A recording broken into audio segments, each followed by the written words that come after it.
When I was 12 years old, my mom asked me, Adam, do you really want your grandmother to die knowing you're not circumcised? No? But before I actually tell you what my answer was, I have to explain a few things. The first is that when it comes to Jewish mother guilt trips, my mother is a Jedi master, okay? And the only plus side of that is that it's very difficult at this point in my life to guilt me into doing anything because, you know, she really set the high bar, you know? Like, there's just no recovering after that. Even she can't get me to do things like, Mom, you're going to have to top that. The second thing that a lot of you probably already know is that, in the Bible, it says that God promised Abraham if he, this is 4,000 years ago, if he would circumcise his son and then all the sons of all his descendants after that, that Jews would be the chosen people for so long as they kept this bargain, to show that they were devoted to him. He sounds kind of needy, if you ask me. But Jews have been pretty much keeping this up for the last 4,000 years, and my parents were no different. But when I was born, the doctors said that I had a little urological condition that would not allow me to be circumcised until I was maybe a year old or so they had to wait.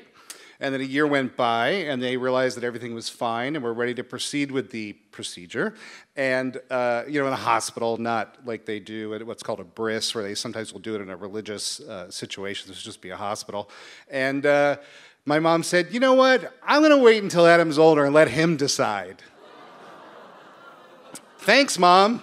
Really, like, that is not the kind of decision you really want to make, although I appreciate where she was coming from in theory. The third thing that you need to know is a little bit about my grandma. My grandma, on my mom's side, she'd had a stroke before I was even born. So she couldn't talk, she couldn't write, and she could barely walk even when she was doing well. I never heard my grandma talk. But we visited her all the time, probably every week or so in the nursing home, and I never really felt like I knew my grandma as a person. She was just this person that we'd visit. And, I loved her. Of course I loved her. And I could see that she loved me because the light, in her eyes when I came to visit was it was so apparent. But for me, I loved her like a concept. And, when my mom said to me, Adam, do you really want your grandmother to die not knowing that you were circumcised or knowing that you weren't circumcised?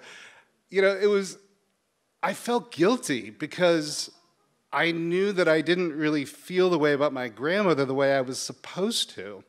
And it was really ultimately because of that guilt that I said yes, that I would. And several weeks or months later, I did. My Bar Mitzvah was coming up when I was 13, which is about a year away, and we wanted to get it all done before then. So the good news is everything worked out. Everything's working perfectly. In the immortal words of our president during one of the debates when he said about his small hands and everything else, I assure you that there's nothing small about it and it's working perfectly. I assure you that it's working perfectly. The bad news is that the recovery for the next several weeks after that was really quite terrible, and I will spare you the details except to say that they really should have done it before I hit puberty, because having stitches in an area that was already prone to swelling was not a good idea. Not a good idea.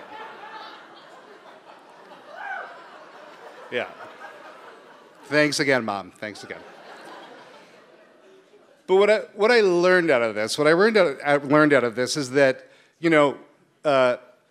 there's no way to quantify love. There's not a right way to love someone. You either love someone or you don't, and I did love my grandma. And even if I did it out of guilt, that didn't undermine the fact that I I loved her.